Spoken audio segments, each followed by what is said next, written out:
The walls of a medieval castle were more than stone and mortar. They were prisons of destiny, towering barriers that separated bloodlines, chained passion, and silenced whispers of forbidden desire. Within these cold halls, kings plotted wars, nobles schemed alliances, and priests enforced the will of heaven. Yet, in the shadows of torchlight, beneath tapestries and behind heavy wooden doors, hearts dared to rebel. Love, sweet, reckless, and dangerous, did not respect the boundaries of lineage or law. And when it bloomed, it often brought with it tragedy as sharp as the sword, and punishments crueler than death itself. Imagine a banquet in the great hall, golden chalices overflowing with wine, lutes playing songs of triumph, knights boasting of conquest, and noblewomen draped in silks.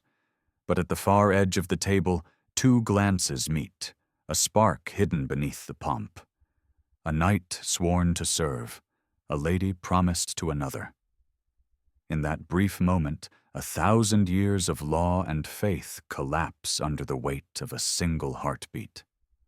That is where our story begins, not in the glory of battle, but in the secret war of the human heart. For in the Middle Ages, love was never free. A noblewoman's marriage was currency for political gain, her hand traded like land, her dowry a weapon of diplomacy. A knight's loyalty belonged first to his lord, his vows sealed in blood and honor. A peasant, daring to dream of love with someone above their station, risked the lash, the dungeon, or worse, the gallows. To love wrongly was to gamble with one's soul, body, and bloodline, and yet, people still loved. Perhaps more dangerously, more desperately than in any age before or since. The castles themselves bore witness. Their chambers, narrow staircases, and hidden chapels became stages where forbidden love played out in whispers and shadows. Every fortress was a paradox, designed to keep enemies out, but equally designed to trap its own inhabitants in lives not of their choosing. For all their splendor, castles were gilded cages, and inside, hearts beat against iron bars. Some stories became legend, woven into troubadours' songs that drifted from court to court. Others were buried in silence, erased by executioners, censored by priests, or lost in the smoke of burning manuscripts. But fragments remain. Letters written in secret, verses scribbled in margins, chroniclers daring to record the scandal with trembling quills. And it is through these fragments that we glimpse the truth.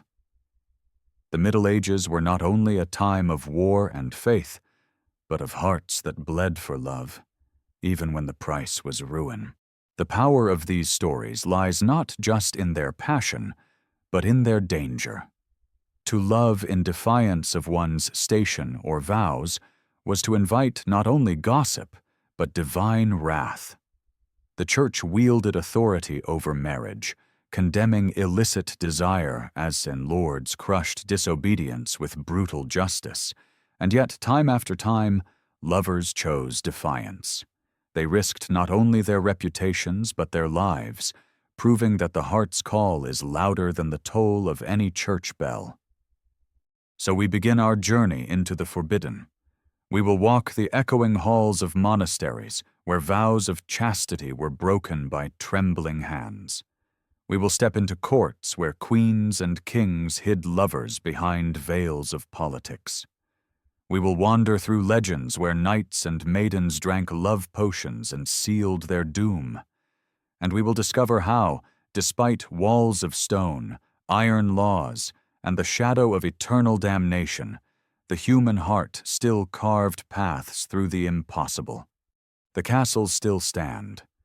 Their towers pierce the skies of Europe, silent but unyielding.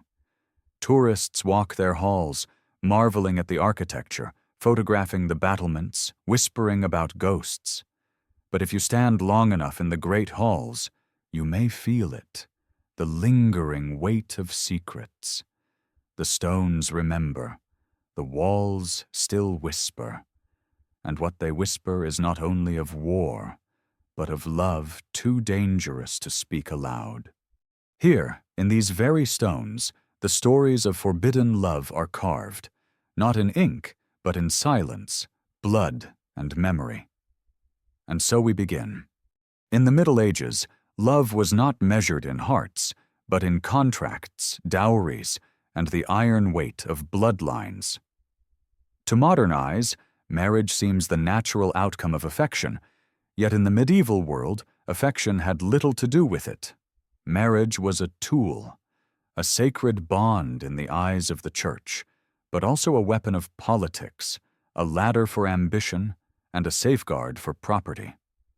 Love, if it appeared at all, was an accident, a dangerous spark that threatened to burn through carefully woven alliances. The Church stood as the supreme guardian of morality, dictating the boundaries of love.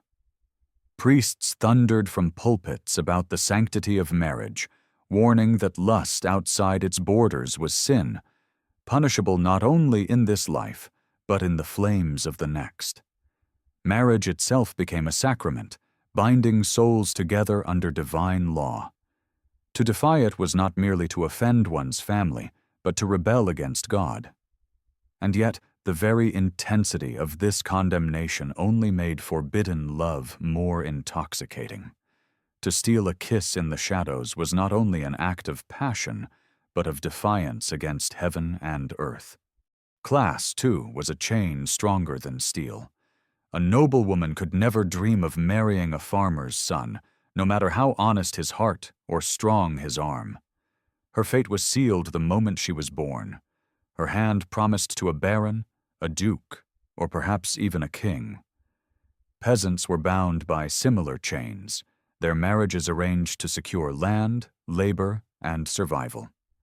Love was a luxury, rarely afforded to those whose lives were measured in toil and tithes.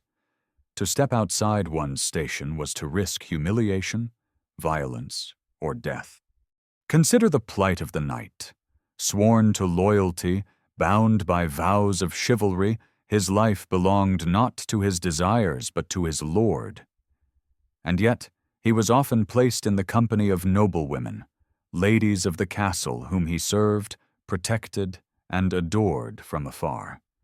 Troubadours sang of this tension, of knights who pledged themselves in secret devotion to ladies beyond their reach. They called it courtly love, a ritualized form of longing where the knight served as though his lady were a goddess, untouchable, pure, and yet the source of unbearable yearning. It was a paradox, a celebration of love that could never truly be fulfilled. For the clergy, the chains were different, but no less binding. Monks and nuns swore vows of chastity, renouncing worldly desire for the love of God. And yet, records whisper of affairs between priests and parishioners, monks and novices, even abbots and noblewomen who sought spiritual guidance.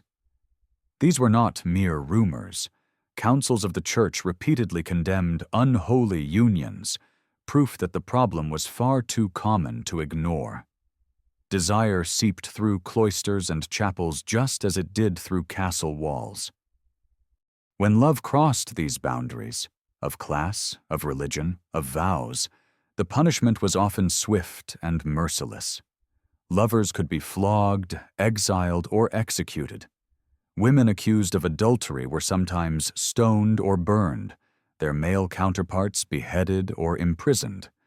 Yet what is remarkable is not the cruelty of these laws, but the resilience of those who defied them. Lovers continued to risk everything, as if the heart itself was incapable of obedience. The danger gave love an intensity it rarely holds today. To touch hands in a corridor was to gamble with one's future.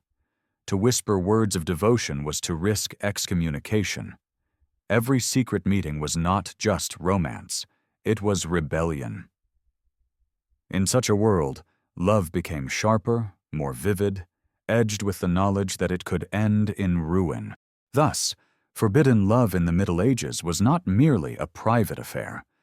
It was a challenge to the very order of society. It questioned the authority of family, feudal lord, and even God. And though the laws sought to chain it, love was a prisoner that never ceased to break free. Few tales of medieval love echo as loudly as that of Peter Abelard and Heloise, a story that still chills the heart with its blend of brilliance, passion, and tragedy. Abelard was not a knight nor a king, but a philosopher, arguably the most dazzling mind of the 12th century. His lectures in Paris drew students from across Europe, and his sharp wit and audacity made him both admired and envied. Heloise, by contrast, was the young niece of Canon Fulbert, a girl praised not only for her rare beauty, but for her extraordinary intellect. She studied Latin, philosophy, and theology at a time when few women were permitted such pursuits. When Abelard became her tutor, the collision of minds sparked something irresistible, a love both forbidden and inevitable. Their bond was as much intellectual as it was physical. In their letters, which survive to this day, one feels the burning intensity of their connection. Abelard praised Heloise's brilliance, while she poured out her devotion with a voice that defied centuries of silence imposed on women. Yet what made their love so dangerous was not merely passion, it was that it unfolded in the very heart of the Church's world. Abelard was a cleric, bound by the expectation of celibacy, while Heloise was under the strict protection of her uncle. Their affair was a betrayal of both trust and law. At first, they concealed it with stolen moments, secret letters, and whispered promises, but passion rarely stays hidden for long. Heloise became pregnant, and Abelard, desperate to protect her honor, sent her away in secrecy to give birth to their son, Astrolabe. To appease Fulbert, he then offered marriage, but Heloise resisted. She argued, astonishingly, that marriage would shackle Abelard's career, binding him to worldly ties when his true destiny was in philosophy and theology. She preferred to love him in scandal than to see him diminished by convention. Her courage, her voice, was unlike any of her age. Fulbert, however, was not appeased. To him, Abelard had defiled his household, dishonored his family, and mocked his authority. What followed was one of the most brutal punishments in all of medieval love stories. One night, as Abelard slept, Fulbert's men stormed into his chamber and castrated him. In one savage act, Abelard was stripped of his manhood, his future, and his dignity. It was not just vengeance, it was erasure. Afterward, Abelard, broken in body but not in mind, took vows as a monk. Heloise, at his urging, entered a convent and became a nun. For many, this would have been the end of their story, but in truth, it was only the beginning. Across cloisters and years, they exchanged letters, letters that remain among the most haunting documents of medieval history. Heloise wrote with a rawness that defies time. She confessed that even in the convent, her heart and body still belonged to him, that she prayed less to God than to the memory of their love.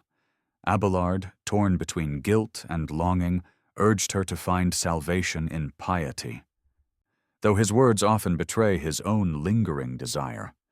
Their correspondence reveals the eternal struggle of the medieval heart, between faith and flesh, duty and desire, sin and salvation. Abelard and Heloise were not mere victims of fate, they became symbols. To some, Abelard embodied the dangers of unchecked passion. To others, Heloise stood as a beacon of female intellect and defiance, a voice that refused to be silenced even by cloistered walls. Centuries later, their bones were laid to rest side by side in Paris, in the cemetery of Père Lachaise. Lovers still leave flowers at their tomb, as though to whisper across time that their sacrifice was not in vain. Their tragedy reminds us that the Middle Ages, for all its chains and cruelties, still produced stories of love so fierce that even mutilation and exile could not extinguish it. Abelard and Eloise loved not only against the rules of their age, but in defiance of eternity itself. If love was perilous for philosophers and clerics, it was infinitely more treacherous for kings and queens. Royal marriages were not unions of affection, but bonds forged in the iron furnace of politics. A queen's hand might seal an alliance between nations, and a king's wedding could determine the balance of power across Europe. In such a world, passion was not merely inconvenient, it was explosive. When monarchs or their consorts strayed beyond the boundaries of arranged marriage, the consequences could alter dynasties and topple thrones. Consider Eleanor of Aquitaine, one of the most remarkable women of the 12th century. Married first to King Louis VII of France, their union was a political arrangement meant to bind her vast territories to the crown. Yet their marriage was loveless, and Eleanor's bold spirit clashed bitterly with Louis's piety. She dared to accompany him on crusade, scandalizing the court with her independence. Rumors swirled of flirtations with her uncle, Raymond of Antioch. Rumors that, true or not, revealed how easily a queen could become the target of suspicion. Eventually, her marriage to Louis was annulled. And Eleanor went on to wed Henry Plantagenet, who would become King Henry II of England.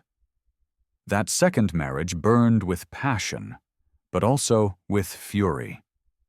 Henry's notorious infidelity led Eleanor into open rebellion against him, proving that even within royal chambers, love could be a weapon as dangerous as any sword. Other queens found themselves caught in webs of longing and scandal. Isabella of France, wife of Edward II of England, became infamous as the she-wolf of France. Trapped in a cold and broken marriage to a king more devoted to his male favorites than to her, Isabella's loneliness curdled into rebellion. She took a lover, Roger Mortimer, and together they plotted Edward's downfall. Their passion ignited a conspiracy that toppled a king, and Edward was deposed and brutally murdered. Isabella's affair was not merely personal, it reshaped the politics of a kingdom. In her embrace of Mortimer, love and treason became one. Kings, too, were not immune to the dangers of forbidden affection. Edward IV of England scandalized his court when he secretly married Elizabeth Woodville, a commoner and widow. His union defied all expectations. Elizabeth brought no royal dowry, no foreign alliance, only love. For the nobility, this was not romance. It was treachery. The great families of England, expecting a marriage to secure alliances during the Wars of the Roses, saw his choice as weakness.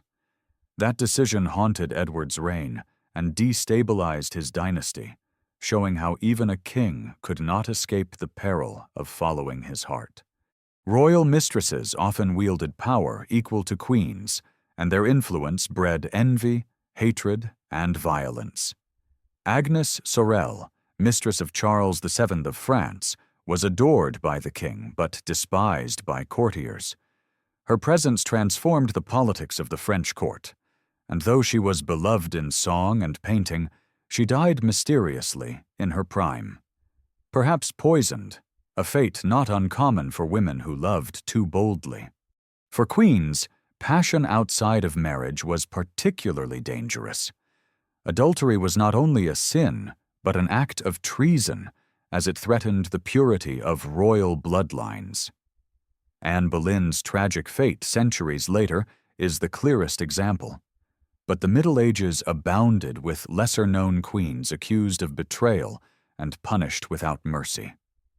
To love outside of duty was to risk not only one's life, but the legitimacy of one's children, and by extension, the stability of an entire realm. Royalty lived within gilded cages, and their hearts often rebelled. But their rebellions were never private. Every stolen glance, every whispered word, every dangerous embrace carried the weight of kingdoms. When a queen loved, it could mean war. When a king strayed, it could ignite rebellion. In castles where banners waved and swords gleamed, the greatest threat was often not on the battlefield, but in the bedchamber. Thus, the forbidden love of royalty was never merely a matter of scandal. It was history itself, rewritten in blood and desire. The story of kings and queens is not only one of crowns and conquests, but of passions that risked entire empires for the sake of a single heartbeat. Among all the tales of forbidden love, none burned brighter in the medieval imagination than that of Tristan and Isolde. Their story, woven from Celtic legend and carried through the courts of Europe by troubadours, became the very embodiment of passion-defying duty, a love so intoxicating it destroyed all who embraced it. Where kings and queens risked scandal, Tristan and Isolde risked everything: fate, loyalty, and even their own lives. Their tragedy echoed across centuries, inspiring poets, musicians, and dreamers who saw in it the eternal struggle between love and law.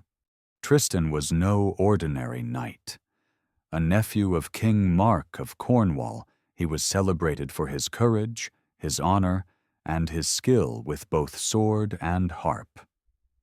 Isolde, known as Isolde the Fair, was the daughter of the King of Ireland, destined to marry King Mark in a political union that would bring peace between their lands. When Tristan was sent to escort Isolde to her wedding, fate intervened in the form of a single cup.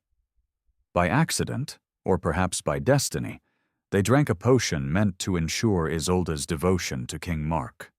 Instead, it bound Tristan and Isolde to each other in a love so fierce it could never be undone.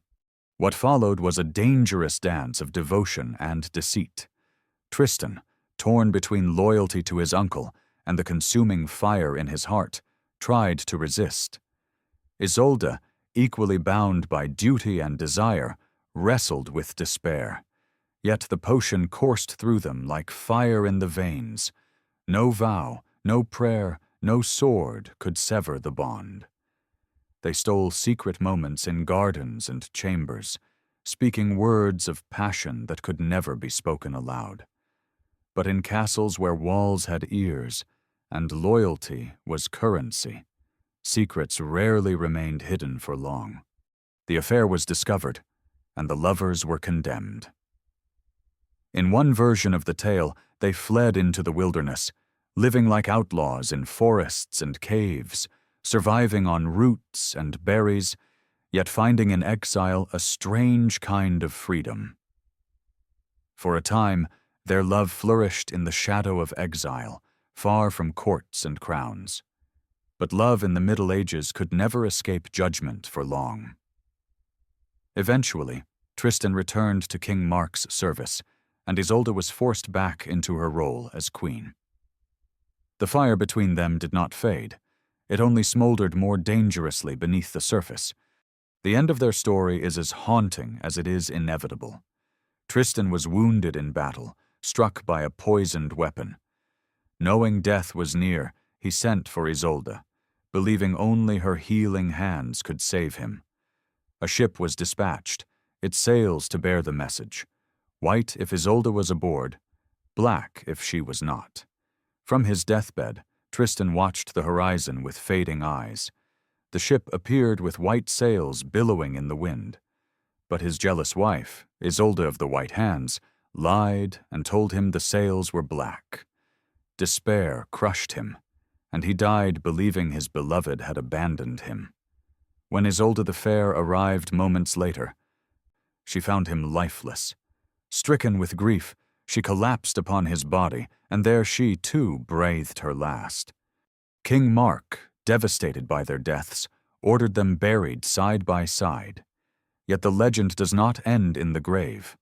From Tristan's tomb grew a mighty hazel tree, and from Isolde's, a rose, their branches twisted together, defying attempts to cut them apart, as if even death could not sever what fate and a single cup had bound.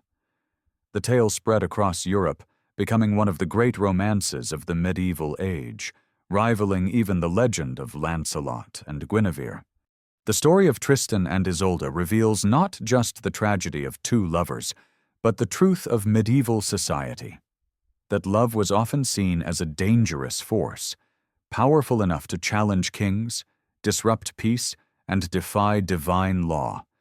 It was a fire no wall could contain, no sword could destroy, and though their lives ended in sorrow, their love became immortal, carved not in stone, but in song, myth, and memory. Even now, centuries later, their names linger on the lips of poets and musicians. Wagner transformed their story into music that still shakes concert halls. Lovers whisper it in secret, seeing in Tristan and Isolde not only doom, but a reflection of their own longing. For in the end, their tale reminds us that love, when forbidden, burns brighter, and that even in death, it can transcend the silence of the grave.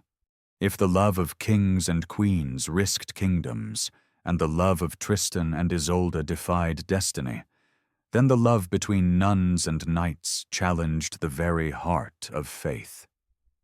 Nowhere was desire more dangerous than within the cloister, where vows of chastity and obedience chained souls to God alone. Yet in the flicker of candlelight, among whispered prayers and cloaked corridors, the human heart still dared to beat for forbidden embrace. The knight, sworn to serve on the battlefield, and the nun, sworn to silence within stone walls. Together, they embodied the most perilous contradiction of all. Medieval convents were places of learning, discipline, and enclosure. Women who entered them often did so not by choice, but by command of their families. Daughters who could not be married advantageously were given to the church, their dowries securing their entry into God's service. To the outside world, these women were beyond reach, locked away behind walls as untouchable brides of Christ. But to the knights who rode past the convent gates or guarded the abbey on pilgrimage routes, temptation stirred in silence. It was the collision of the sword and the psalter, of armor and habit, a love that existed only in stolen glances and hushed confessions. The records of the church, though often censored, betray the truth. Scandals between clergy and cloistered women were far from rare. Chronicles tell of nuns secretly leaving convents at night to meet lovers, or of knights smuggling letters through trusted servants. In one notorious case, Agnes, a French nun of the 12th century, was discovered to have borne children in secret, her vows broken by a soldier who came to her cloister under the guise of pilgrimage. Though Agnes was condemned, her story was not unique. Such affairs were whispered across Europe, proof that vows could bind lips but never fully silence desire. Knights themselves were symbols of temptation. Their very code of chivalry, paradoxically, encouraged devotion to unattainable women. They were trained to revere ladies as distant stars, to dedicate battles and victories to them, to serve them as though their honor were a holy relic. In this ritualized love, lines blurred between devotion and sin. A knight who vowed service to a noblewoman, or who prayed before the image of the Virgin Mary, could just as easily be drawn to the forbidden passion of a nun, whose own vows mirrored the sacredness he swore on the battlefield. It was as though the church and chivalry both conspired to set the stage for forbidden attraction. But when discovered, the consequences were merciless. A nun caught in such transgression faced the wrath of both church and family. Some were publicly shorn of their veils and forced into exile, branded forever as fallen women. Others were imprisoned within convent dungeons, their bodies chained as penance for the weakness of their hearts. The knight, meanwhile, might face excommunication, the stripping of his armor, or death by the sword. To love in this way was not merely to break vows, it was to invite ruin. And yet, the allure persisted. Troubadour songs hinted at these dangerous affairs, their verses cloaked in metaphor but transparent to any who dared to listen. Poets wrote of cloisters as gardens where roses bloomed too beautifully to be untouched, of knights who risked their souls for a kiss sweeter than salvation. These verses were not just art. They were confession disguised as entertainment, reflections of a truth too scandalous to be spoken openly. The fascination with nun and knight romances endured because they represented the ultimate paradox. They were symbols of devotion and purity, and yet their union was born of desire and defiance. Their love was impossible, and precisely because it was impossible, it became irresistible. It was a battle between flesh and faith, between earthly longing and eternal damnation, played out in the quietest corners of Europe's holiest sanctuaries. In the end, these stories remind us that even in the most sacred places, the heart could not be silenced. The convent walls that sought to shield women from temptation often became prisons, where desire grew stronger in the dark. And the knights who swore loyalty to God and Lord found themselves undone not by war, but by a single, forbidden touch. Their tales did not always survive the censors of history, but in fragments and whispers, we still hear them. The soft echo of footsteps in cloisters, the clink of armor in the night, the meeting of lips that should never have touched. Not all forbidden loves were born within cloisters or gilded courts. Some of the most dangerous and the most heartbreaking were those that crossed the unyielding lines of class. In the Middle Ages, society was a rigid pyramid. At the top, kings and nobles. At the base, the countless peasants who toiled from dawn until dusk. Between them lay a gulf as wide as heaven and earth. Yet even across this divide, hearts dared to reach out, and when they did, the consequences were often catastrophic. For the peasant, love was rarely a matter of choice. Marriage was dictated by survival, land, and labor. Families arranged unions to consolidate fields or secure labor for the future, with little regard for affection. Yet in villages and market squares, young men and women still found themselves drawn to one another. Their stolen glances were perhaps the most innocent of all loves. But when a noble entered the equation, innocence turned to danger. A peasant who caught the eye of a lord's daughter, or worse, a noblewoman who gave her heart to a farmer, invited disaster upon both their heads. Legends tell of such loves, whispered more than recorded, because the official chroniclers of the age had no interest in preserving the voices of peasants. One such tale survives from the German lands, where a young shepherd was said to have caught the heart of a lady of the castle. Their trysts beneath the oak trees were brief, but when discovered, the punishment was swift. The boy was flogged publicly and banished, while the lady was locked in her chamber for years, her fate sealed by her father's fury. The details blur into myth, but the essence is true. Such affairs were treated as crimes, as threats not only to family honor, but to the entire feudal order. Yet the persistence of these stories reveals something deeper. Love between classes represented more than desire. It was a quiet rebellion. In a society where every person's place was ordained by birth, to love outside of one's station was to reject the entire system. It was not merely personal, it was revolutionary.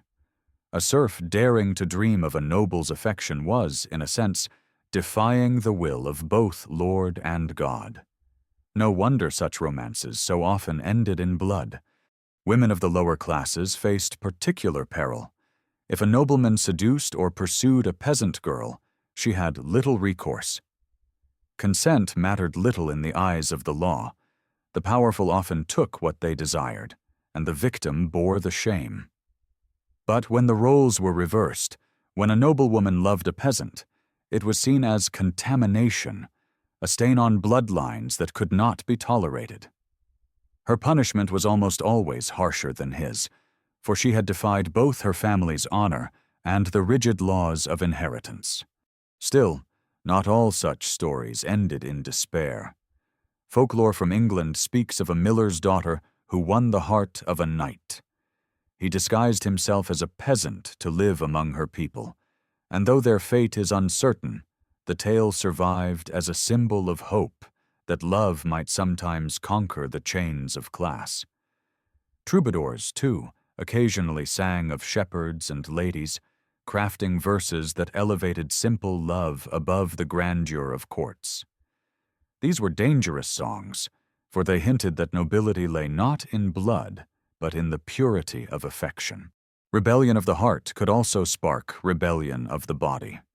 In times of peasant revolts, when villages rose against crushing taxes and brutal lords, whispers of forbidden romances sometimes mingled with cries for justice. Love, in these moments, became both personal and political, a symbol of the equality denied to the poor. Though history remembers the revolts for their battles and executions, hidden within them were countless individual stories of love that fueled defiance. In the end, the loves of peasants and nobles rarely survived. Too many ended at the lash, the noose, or the cold silence of exile. But their very existence proves that no system, however rigid, could crush the human spirit entirely. Beneath the weight of feudal chains, the peasant's heart still beat with longing, and sometimes that longing was strong enough to shake the foundations of castles. If the Middle Ages feared anything more than war or plague, it was betrayal born of passion. Love that strayed beyond its ordained boundaries was not merely a private sin, it was treason against family, lord, and God. And where treason was suspected, punishment was swift, brutal, and spectacular. Forbidden love was dangerous not simply because of who loved whom, but because of how it was punished, with fire, steel, and public shame. Adultery was perhaps the most perilous crime of the heart. For noblewomen, whose wombs were considered vessels of dynastic legitimacy, even a whisper of unfaithfulness could spark disaster. The purity of bloodlines was sacred. If a queen or lady bore a child not of her husband's seed, entire inheritances could collapse, and wars could ignite over disputed claims. Thus, the punishment was designed to terrify. In some regions, unfaithful wives were buried alive, walled up in cloisters, or cast into rivers with stones tied to their necks. The men they loved fared no better, hanged, beheaded, or burned. Their bodies left to rot as a warning to others. One infamous case comes from the German city of Augsburg in the 13th century. A noblewoman, accused of adultery with a knight, was paraded naked through the streets before being executed. Chroniclers note that the crowd jeered and spat, a grim reminder that in the Middle Ages, punishment was theater as much as it was justice. To betray love was to invite not only death, but humiliation so thorough that memory itself became a weapon. Among the lower classes, the rules were no less severe, though often enforced by lords rather than kings. A serf who dared touch the daughter of his master could be castrated, flogged, or exiled. Sometimes the punishment extended beyond the lovers themselves. Families could be fined, villages shamed, entire communities marked by the scandal of one forbidden embrace. Justice in the medieval world was not about fairness. It was about maintaining order, whatever cruelty was required. And yet, for all the harshness, there was also a morbid fascination with love punished by death. Troubadours sang of lovers who faced the pyre with hands clasped, their passion immortalized in verse. Chroniclers, even as they condemned the guilty, could not resist recording their courage. The spectacle of punishment turned forbidden love into legend, its horror feeding its immortality. The very cruelty meant to erase these romances instead carved them into memory. Perhaps the most chilling aspect of these punishments was their hypocrisy. Kings and nobles often took mistresses openly, their infidelities tolerated or even celebrated. Yet when a queen or lady dared the same, the price was death. Love, in this world, was not judged by the heart, but by power. Those with authority could indulge. Those without were destroyed. And still, lovers defied the law. They risked everything for moments stolen in gardens, in towers, or beneath the vaulted ceilings of castles. When caught, many went to their deaths unrepentant, choosing love even in the face of the executioner's blade. Their final words, recorded in chronicles, often spoke not of regret, but of devotion, proof that the heart could remain unbroken even as the body was torn apart. The medieval stage of punishment was a cruel paradox. It sought to destroy forbidden love, yet it immortalized it. Every execution became a story, every trial a warning, every grave a silent monument to passion that dared to challenge the order of the world. The message was clear: love outside the lines would not be tolerated.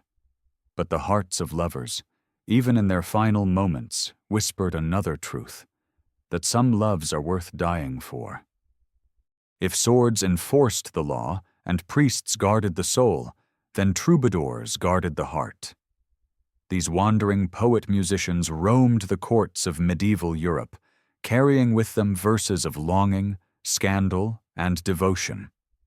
Their songs were the lifeblood of courtly love, a tradition that exalted passion not as sin, but as the purest expression of human spirit. And yet beneath the beauty of their music lay danger, for troubadours often sang of loves that could never be, of noble ladies and daring knights, of unions forbidden by law and sanctified only in song. The culture of the troubadour emerged in the south of France during the 12th century, spreading quickly across Europe.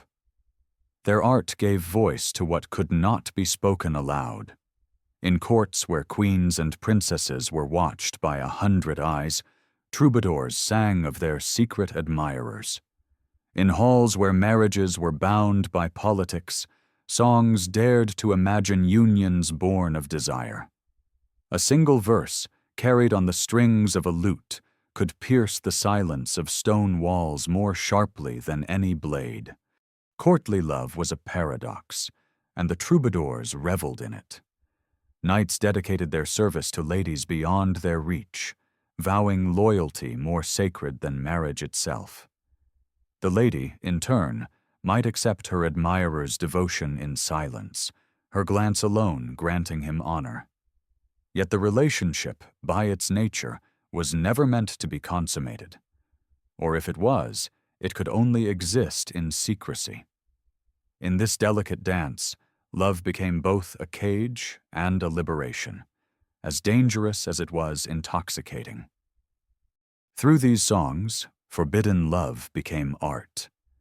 Troubadours cloaked dangerous truths in metaphor, describing ladies as stars, knights as falcons, and longing as a hunt with no end.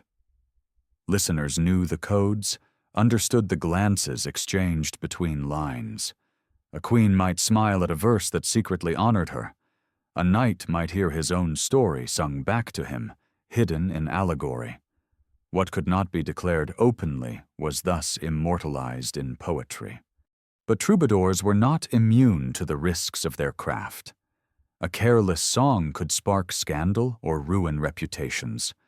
Courts both welcomed and feared them, for their verses were both entertainment and weapon. Some troubadours rose to great fame, their names remembered as masters of love's art. Others were exiled or silenced, their voices erased when they dared sing too close to forbidden truth. In this way, the troubadour was both artist and rebel, threading a dangerous path between flattery and sedition. The influence of these songs was immense. They shaped the very language of romance, introducing ideals of devotion, sacrifice, and passion that endure even today.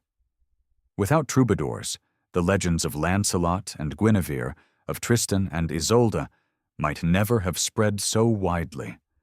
Their music ensured that forbidden love, no matter how dangerous, was remembered not as shame, but as beauty. Even the Church, though it condemned their themes, could not wholly suppress them. Bishops thundered against songs that celebrated lust, but still the melodies spread, carried from castle to castle like wildfire. The people craved them, not only for their beauty but for the reflection they offered, a glimpse of the heart's rebellion in a world ruled by iron law. And so, when we speak of forbidden love in the Middle Ages, we must remember the troubadours, for they were its chroniclers. Without them, many stories would have vanished in silence, erased by punishment or forgotten by time. With them, love became immortal, etched not into stone, but into song, carried by voices that defied kings, priests, and even death. The Middle Ages may seem like a world of rigid laws, armored knights, and iron-bound faith, yet within its very heart burned the stories of love too wild to be contained. Forbidden love was not a minor note in the medieval symphony. It was the haunting melody that lingered long after the drums of war had faded. And though the lovers themselves often paid with blood, exile, or silence, their passion left behind a legacy that still shapes how we imagine love today. These tales were not preserved because they ended happily. Quite the opposite. They endured because they ended in tragedy. Abelard and Eloise, condemned by vengeance and cloistered vows, wrote letters that still echo with pain and devotion. Tristan and Isolde, undone by fate and poisoned potions, became symbols of love stronger than reason. Queens like Eleanor of Aquitaine and Isabella of France transformed their desires into forces that altered kingdoms. Nuns, peasants, and troubadours, all left behind fragments that show love's defiance against a world that sought to chain it. These stories endure because they reveal the truth, that love is most powerful when it resists, when it refuses to bend. The legacy of forbidden love is found not only in chronicles, but in culture itself. Medieval poets gave us the language of romance, adoration, sacrifice, longing, that still infuses our novels, films, and songs. Troubadours set the stage for Shakespeare's Romeo and Juliet, whose star-crossed lovers are but a Renaissance echo of Tristan and Isolde. Even today, we measure love not only by its joys, but by the risks we are willing to endure for it. That inheritance comes directly from the forbidden loves of the Middle Ages. But these tales also remind us of the cruel inequalities of their time. Women were punished more harshly than men. Peasants suffered more than nobles. And the Church wielded desire as both weapon and sin.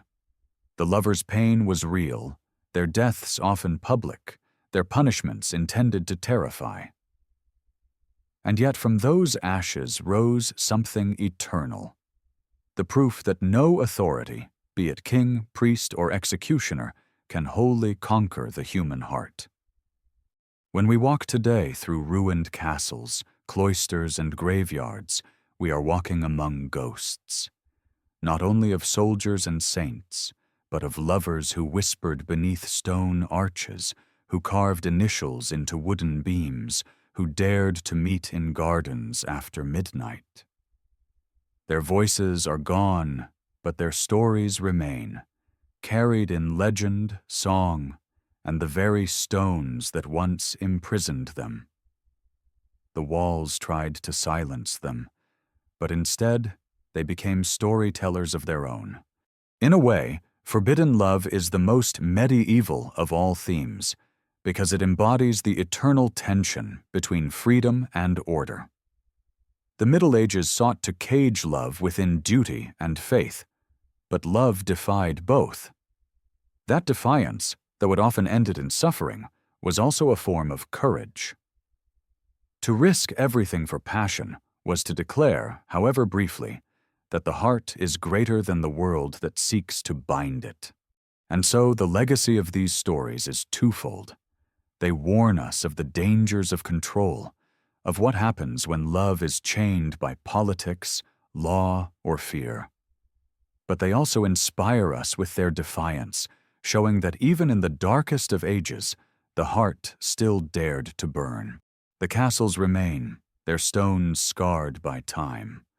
The churches still stand, their bells tolling across fields that once echoed with cries of war. Yet, when we listen closely, we do not hear only the clang of steel or the prayers of monks. We hear the whispers of lovers who refused to be silenced, who risked everything to taste a love forbidden. And in their whispers, we find not only tragedy, but immortality. This is the true legacy of medieval love, not its destruction, but its endurance. Against kings, against priests, against time itself, love endured, and it will endure as long as there are hearts willing to defy.